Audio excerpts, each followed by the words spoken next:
بسم الله الرحمن الرحيم والصلاة والسلام على أشرف المرسلين. Géothermie. La géothermie ou chaleur de la Terre se présente sous forme de réservoirs de vapeur ou d'eau chaude ou encore de roche chaude. Lorsque le réservoir géothermique est à une température modérée, cette ressource est exploitée pour la production de chaleur distribuée par un réseau de chaleur.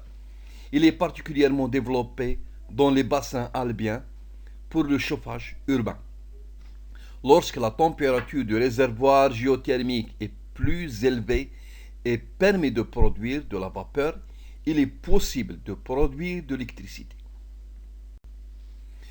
Le principe de la géothermie, les calories du sous-sol peuvent être captées par les sondes géothermiques, constituées d'un circuit ferme dans lequel circuit un fluide caloporteur. L'eau chaude des nappes peut aussi être collectée directement, remontée sur la surface, puis réintroduite dans la nappe après avoir chauffé les installations de surface. Si l'eau est très chaude, elle peut faire tourner une turbine et produire de l'électricité. La géothermie est utilisée depuis l'Antiquité. La géothermie, mot issu du grec, terre, et thermo, ça veut dire chaude, constitue à extraire l'énergie gratuite contenue dans le sol sans cesse régénérée par le rayonnement solaire, la pluie, le vent pour utiliser comme source froide pour le chauffage par pompe de chaleur, soit sous forme d'eau chaude utilisée pour chauffer directement des habitations ou encore sous forme de vapeur pour produire de l'électricité. Quand on creuse profondément sous terre, par exemple une mine ou un forage, on s'aperçoit que la température augmente peu à peu en moyenne de 3 degrés Celsius par 100 mètres. C'est ce qu'on appelle le gradient géothermique. La production d'électricité via la géothermie est possible grâce à des installations complexes, puisque la température est comprise entre 150 et 350 degrés Celsius. Plusieurs méthodes sont déjà utilisées. En Guadeloupe, une centrale est exploitée depuis les années 60. Elle fonctionne grâce à 4 puits de forage. Cette centrale permet de couvrir 7% de la demande d'électricité totale de la Guadeloupe. Les voisines devraient s'inspirer de ce fonctionnement pour exploiter leur propre richesse géothermique.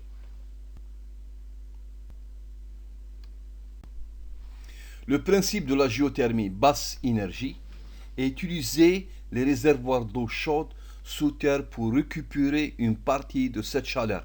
Elle peut être utilisée directement pour le chauffage ou quand l'eau est suffisamment chaude pour la production d'électricité.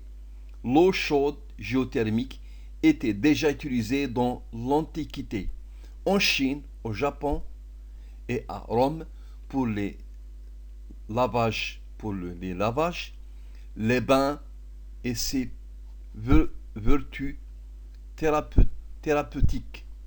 Les Romains l'utilisaient même pour chauffer les parois et les planchers de leur maison. La maison de la radio à Paris est ainsi équipée d'un système de géothermie qui fut mis en place dans les années 60. Ce système est utilisé comme chauffage d'appoint.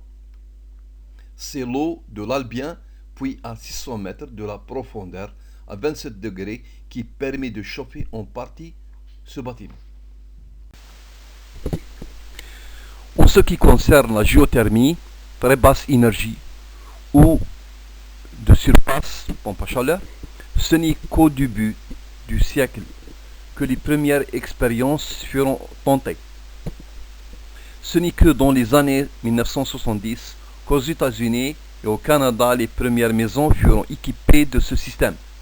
En Europe, il a fallu attendre le début des années 80 pour avoir apparaître quelques installations de pompes à chaleur pour chauffer et produire de l'eau chaude sanitaire. Depuis bien sûr, compte tenu des incitations fiscales du prix des énergies fossiles telles que le fioul, le gaz, etc., cette technologie a le vent en poupe des dernières années.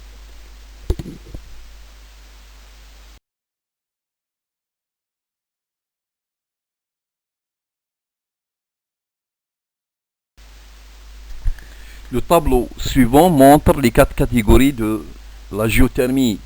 La géothermie est très basse d'énergie, entre 10 degrés et 15 degrés. Elle est utilisée pour le chauffage et le rafraîchissement des locaux avec pompe à chaleur par capteur de surface ou forage dans le sol. La deuxième catégorie, c'est la géothermie à basse énergie, entre 30 degrés et 100 degrés. Elle est utilisée pour le chauffage urbain, utilisation industrielle, thermaliste, bain, orthothérapie. Et la troisième et la quatrième catégorie, c'est la moyenne énergie et la haute énergie. La moyenne, elle est entre 100 et 180, et la haute énergie est de 180 à 380 degrés Celsius. Elle est utilisée pour la production d'électricité, soit l'eau est sous forme de vapeur.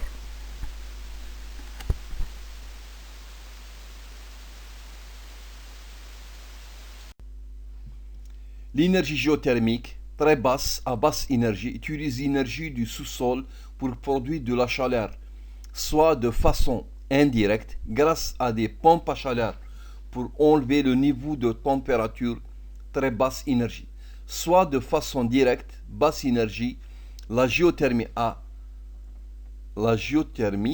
très basse énergie produire de la chaleur grâce aux pompes à chaleur, le rayonnement du soleil et les conditions climatiques ont une influence sur la température terrestre. Les premiers mètres du sous-sol, le sol est l'eau, donc il est gorgé, sont donc réchauffés.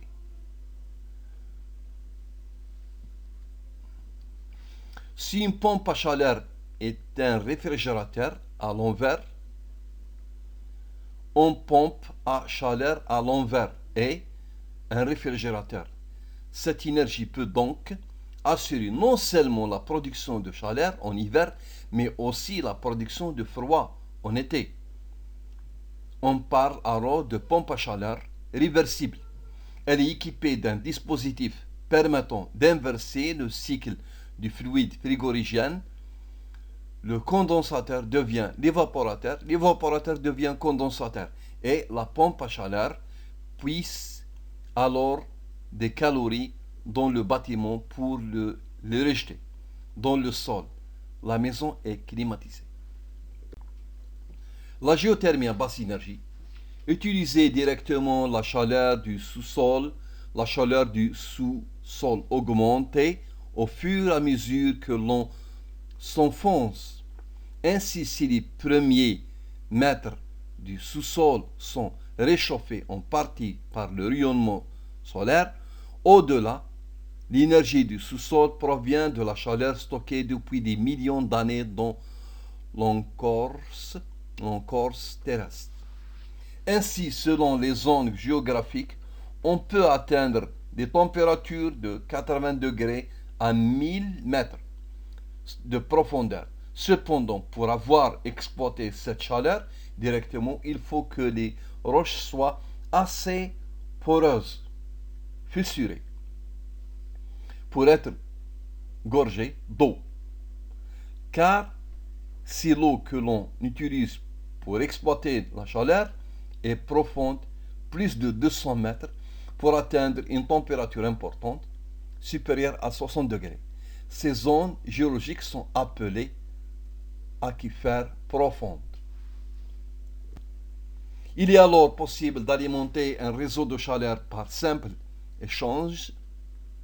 L'eau puisée dans le sous-sol par le puits de production cède ses calories à un circuit de tuyaux, principe de l'échangeur thermique, qui permet de chauffer les bâtiments. Dans la boucle de l'énergie géothermique, l'eau qui sort chaude de la terre tourne en circuit fermé. Cette eau chargée de sels minéraux cède sa chaleur à un autre réseau appelé cette fois circuit géothermique, dans lequel circule l'eau de ville destinée à être réchauffée. Cet échange est nécessaire pour capter des calories tout en évitant la corrosion des réseaux de chaleur. Le dispositif est appelé échangeur.